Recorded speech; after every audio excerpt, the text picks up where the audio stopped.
మేము స్వాగతిస్తూ ఉన్నాం. ఈరోజు తెలుగుదేశం పార్టీ అధికారంలోకి వచ్చినందుకు వాళ్ళు బాగా ప్రజలకు మేలు చేయాలని మేము కూడా అభినందిస్తూ ఉన్నాం. ఎందుకంటే ఎన్నో వాగ్దానాలు చెప్పి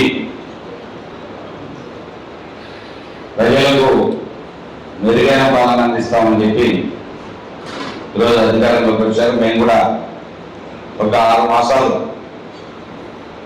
వేచి చూడదలుచుకున్నాం. ఎందుకంటే వెంటనే మేము మాట్లాడదలుచుకోలేదు, మాట్లాడాలి వాళ్ళు తగ్గాయి కదని మేము ప్రశ్నించదలుచుకోవాలి. ఏదైనా ఇది ఒక కత్తి మీద సాము లాంటిదే. ఎందుకంటే రాష్ట్ర బడ్జెట్ 5 సంవత్సరాల బడ్జెట్ పెట్టా వాళ్ళు ఇచ్చిన వాగ్దానాలకు 1 సంవత్సరానికి సరిపోదు. ఎందుకంటే కేంద్రం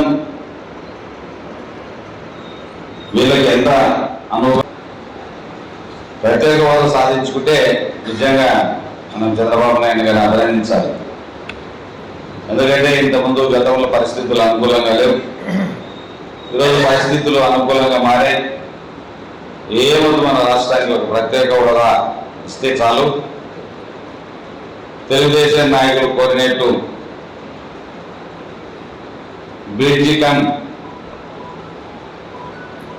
అక్కడ ఒక మన సంగమేశ్వరం వద్ద అక్కడ ఒక అలుగు నిర్మించాలి అని చెప్పి ఏదైతే అడుగుతున్నారో అది కూడా అలుగుతో పాటు బ్రిడ్జి వేయిస్తామని గతంలో నాయకులు చెప్పడం జరిగింది.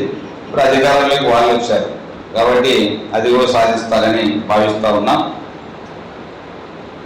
ఈరోజు చూస్తూ ఉన్నాం రాష్ట్ర వ్యాప్తంగా ఎన్నో రకాలుగా పుకార్లు షికార్లు చేస్తూ ఉన్నాయి.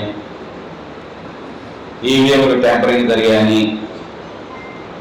రకరకాలుగా నిన్న హిందూపూర్లో 1168 ఓట్లు ఉంటే 37వ బూత్లో 1 ఓటు మాత్రం వైఎస్ఆర్సీపీ పడిందని చెప్పి సోషల్ మీడియాలో హత్యలు చేస్తూ చూశాను కూడా. ఆ విధంగా అమెరికా వాళ్ళు కూడా చెప్పడం జరిగింది. ఎలాన్ మస్క్ అతను కూడా ట్యాంపరింగ్ చేయొచ్చు అని నిర్ధారించారు. అయినా ఇవన్నీ కాలక్షేపాలు తప్ప దేనికి ఉపయోగపడవు. ఎందుకంటే అది తేలేసరికి 5 సంవత్సరాలు పూర్తవుతుంది. ఏదేమైనా ఓటమిని అంగీకరిస్తూ ఉన్నాం. మీరు పాలన మంచి పాలన అందించామని మీకు స్వాగతం చెప్తా ఉన్నాం.